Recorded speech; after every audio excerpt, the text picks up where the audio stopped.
And a lot of people say, you know what, Jude, I don't have time to work on the happiness. I don't have time to work on the ha-ha. Because right now I'm stressed out. I'm trying to keep up with information. I'm trying to keep up with technology. There just doesn't seem to be enough time in the day. And I get it, but here's the deal. Over 250 independent studies with over 300,000 participants have shown us over and over again that when we put the happiness, we put the hope before success, we have a greater chance of being successful. And one of the main reasons for this is because we fire off this part of our brain, this real estate in our brain that just doesn't get enough use. And that is our right, bright, creative side. And yes, our right, bright, creative side is fantastic for singing and dancing and doing stand-up comedy.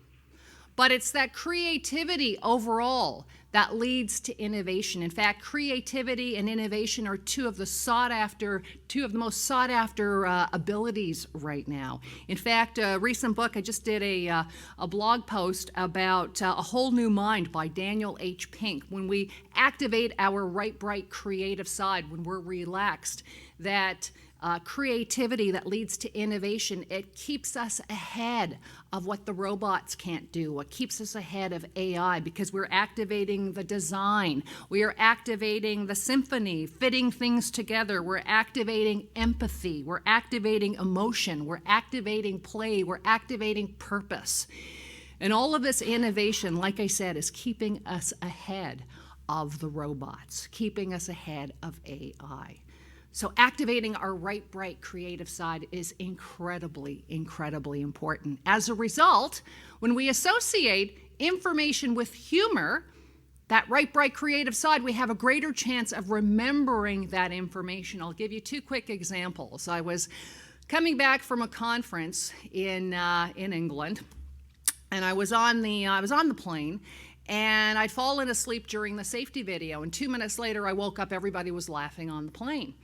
And about 15 years ago, Southwest Airlines said, we need more eyeballs on our safety videos. So let's hire comedians, let's hire improvisers, let's hire actors. We'll get the information out, but let's make it entertaining so people can retain that information. And as a result, instead of just entertaining and informing 300 people on a flight, now millions of people were looking for those same videos on Facebook or on YouTube, and they were getting tons more hits as a result.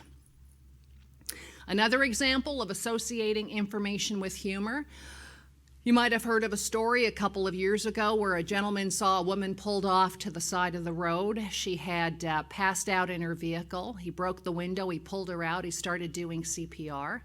But here's the thing, he'd never taken a CPR training course before. However, he saw that very funny episode of The Office, the CPR training episode. How many people have seen that episode? Hilarious, right?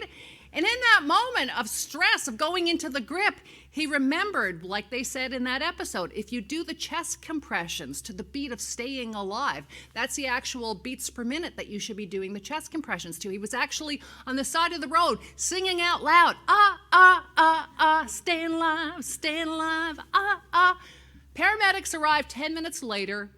They said he probably saved that woman's life. Why? Because of a funny, informative episode of The Office.